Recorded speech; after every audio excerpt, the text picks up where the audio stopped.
सुप्रभात छात्रों। तो आज का टॉपिक है हमारा अपठित गद्यांश, जिसे हमने पहले कभी नहीं पढ़ा। तो प्रिय छात्रों, ध्यान से सुनिए। जो गद्यांश पहले से न पढ़ा हो उसे अपठित गद्यांश कहते हैं।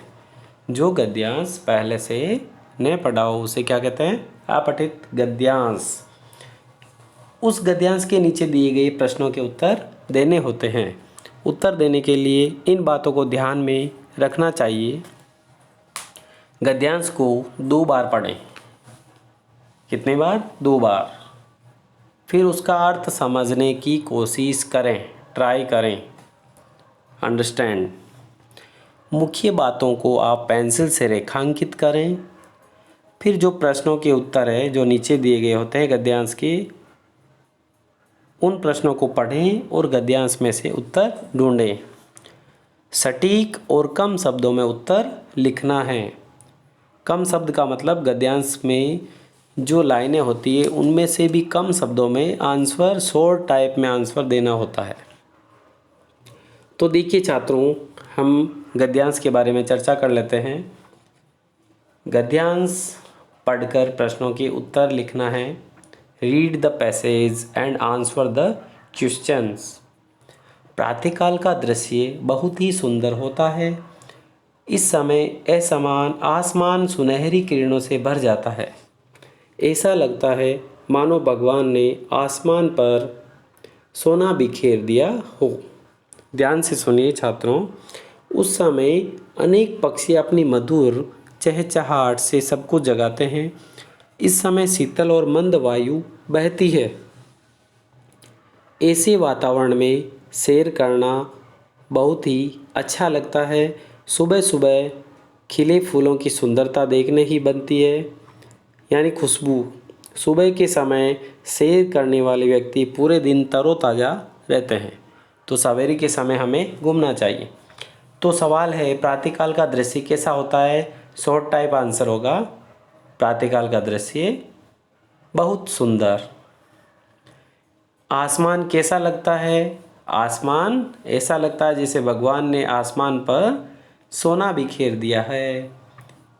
प्रातःकाल कैसी वायु होती है? शीतल और मंद वायु। ऑब्जेक्टिव टाइप, प्रातःकाल कौन अपनी चहचहाहट से सबको जगाते हैं? तो पक्षी। सुबह की सैर से क्या लाभ होता है? व्यक्ति पूरे दिन खुश रहता है, तरोताज़ा रहता है। ये 2 ऑप्शन नहीं होंगे, तीसरा ऑप्शन इसका आंसर होगा। अगला गद्यांश देखिए छात्रों। गर्मियों के दिन थे। किसके दिन थे? गर्मियों के।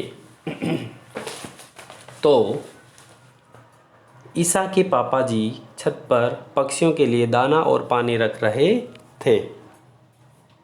ईसा एक लड़की का नाम। तो देखिए, पक्षियों को दाना पानी कहाँ रख रहे थे? छत पर। ठीक है। यह देखकर ईसा ने पूछा, पापा ये क्या कर रहे हैं? पापा ने बताया, पक्षियों के लिए खाना और पानी रख रहा हूँ। तो गर्मियों के मौसम में पक्षियों को दाना पानी खोजना कठिन होता है। इस प्रकार उनके लिए अनाज के दाने व पानी रखने से उन्हें मदद मिलती है। अगर आप उन्हें खिलाना शुरू करते हैं तो आपको उन्हें रोज़ खिलाना चाहिए ताकि पक्षी खाने के लिए आए। थोड़ी ही देर में वहाँ कबूतर आकर दाना चुगने लगे। तो इसके सवाल बनते हैं कि ईसा के पापा छत पर क्या कर रहे थे? तो हमें आंसर देना है, पक्षियों के लिए दाना और पानी रख रहे थे। ईसा ने पापा से क्या पूछा? आप छत पर क्या कर रहे हैं? यही पूछा था पापा से। किस मौसम में पक्षियों के लिए दाना पानी खोजना कठिन होता है? तो गर्मियों के मौसम में पक्षियों को दाना पानी खोजना कठिन होता है। ऑब्जेक्टिव, दाना चुगने कौन से पक्षी आए? चिड़िया, तोता या कबूतर? तो आंसर होगा कबूतर। कठिन शब्द का अर्थ है मुश्किल, आसान या सरल? कठिन का हो गया मुश्किल। अगला है वर्कशीट 25। इसी तरह जो गद्यांश हमने 2 पढ़े उसी तरह इसको पढ़ना है। तो सुनिए,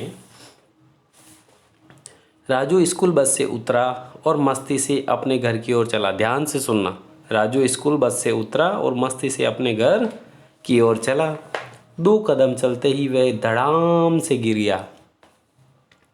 सिर्फ कितने कदम? 2 कदम। उसके सारे कपड़े कीचड़ में सन गए, यानी भर गए। उसका बस्ता और पानी की बोतल भी गिर गए। वह घबरा गया। उसने पीछे मुड़कर देखा तो वहाँ केले का छिलका पड़ा था। कुछ लोगों ने मिलकर उसे उठाया और उसका बस्ता और पानी की बोतल भी उसे दी। थोड़ी दूर पर केला खाता हुआ मोहन हंस रहा था। तो केला कौन खा रहा था? मोहन। गिरा कौन? राजू। राजू ने मोहन को अपनी चोट दिखाते हुए कहा, तुम्हें इस तरह केले का छिलका सड़क पर नहीं गिराना चाहिए। तो अब इसके सवाल बनते हैं। राजू किससे उतरा? तो बस से। राजू कैसे गिरा? राजू के केले के छिलके पर पैर लगते ही वे गिर पड़ा। राजू क्यों घबरा गया? क्योंकि उसके सारे कपड़े कीचड़ में तथा उसका बस्ता और पानी की बोतल गिरने के कारण। राजू ने मोहन से क्या कहा कि तुम्हें इस तरह केले का छिलका सड़क पर नहीं गिराना चाहिए। राजू को किसने उठाया? तो कुछ लोगों ने। उसकी मम्मी ने नहीं, मोहन ने भी नहीं, तो कुछ लोगों ने जिन्होंने उसको देखा।